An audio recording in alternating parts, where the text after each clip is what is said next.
I want to shout out our support staff. We flew Jay in last night. Crowder at I think 11 o'clock is when he landed, but the moving pieces to get him in, get him going, and all that stuff. Samantha Lord, Melanie Stocking, Mark Toyota, our performance staff. I mean, all these people behind the scenes that don't get enough credit for getting a guy like that in. And then, he had to get worked on last night. He got worked on today. He had to go to 3 or 4 different things to get to be able to pass his physical. And then he had to get back to get the shoot around. He couldn't participate in shoot around. He had to watch. He went to a meeting with Jay to talk about the offense. He went to a meeting with Luke to talk about the defense. And our support staff getting him ready and able to play tonight after literally landing at 11 o'clock and not being cleared to sign a contract and play until 1 o'clock or 2 o'clock this afternoon. Amazing. So support staff, thank you guys very much. You guys did a hell of a job. But a lot of good things. I'm going to first start off with, our guys found a way to get it done with second chance points, even though it's a big team. We had 12 offensive rebounds, 18 second chance points. Our pace was there. We had 18 fast break points. Had a lot of big performances from everybody. Randall was big, getting them back in the game and getting them a double-digit lead. And we threw Jay in, and he scored 1 bucket on Jay, and then Jay made him work for the rest. I don't even know if he scored after that 1 bucket, but he was huge as our defensive player of the game. Keegan was big too. Ant Edwards is no joke. He hit 3 threes early on in the game, and then between Keegan and Keon, they went back and forth guarding him, but Keegan guarded him a lot, especially down the stretch when Ant likes to get going, and you take away those 3 early threes that he made, and now you're talking about 6 for 21 from a great player in Ant Edwards. But Fox was big for us. Domas, for him to play 10 minutes and not pick up a foul, that was huge because we needed him on the floor. We needed every rebound, assist, and point that he provided for us. So he was huge. Fox did what he was supposed to do, and Malik. We were stagnant, struggling, and great players make great plays, and he made some really big plays for us down the stretch offensively when we got a little stalled out on that end of the floor. So just a great, gritty win on the road by our guys when they could have easily cashed it in, especially with the free throw disparity, disparity between the two teams. Me throwing this guy in, that guy in, Jay starting and playing minutes. Just a great, gritty win on the road versus a very good team to start this road trip off.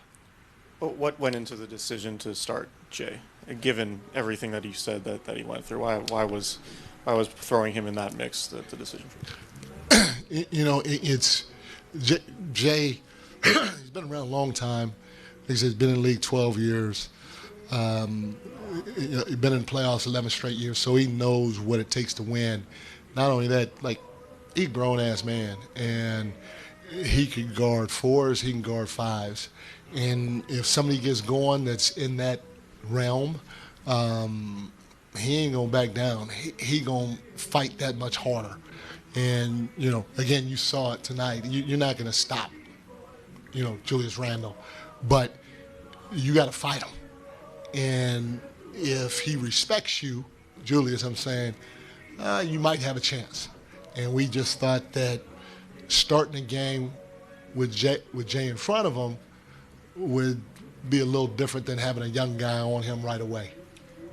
Could you describe just sort of the emotional swings that you guys went through? Because it seemed like a lot of pick-and-roll success in the first half. Sabonis gets in foul trouble. That kind of goes away. The offense stagnates, like you said. Just what was the roller coaster element of that game like for you as it was unfolding? Trying to find a way. It literally, we couldn't run much because I think he played 27 minutes. So we have a guy on the floor that literally has not practiced, has not gone through a shoot around, and he's on the floor for 27 minutes, especially down the stretch. So we had to try to keep it simple. And it's tough because I was throwing a lot of different lineups out there. And so to try to say, okay, Jay's off the floor, let's try to go back and do what we do.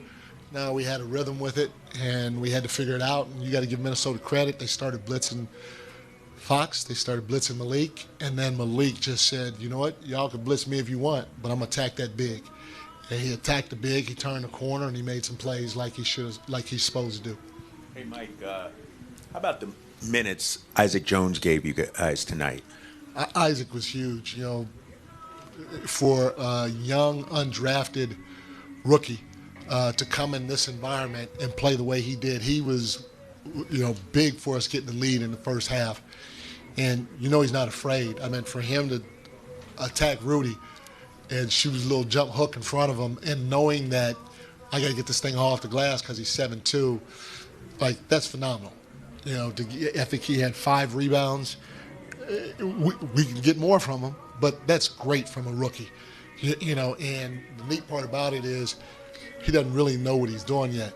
And when he figures it out at his length, his athleticism,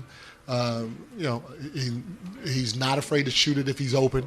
I think we got a good one in Isaac Jones as a young player. Can you take me just in the huddle? I think it was 94-86 with about 7 minutes. Yeah. Just take me through the mood of the team, what was said, just the fight that was in there, and then all of a sudden it just changed for you guys.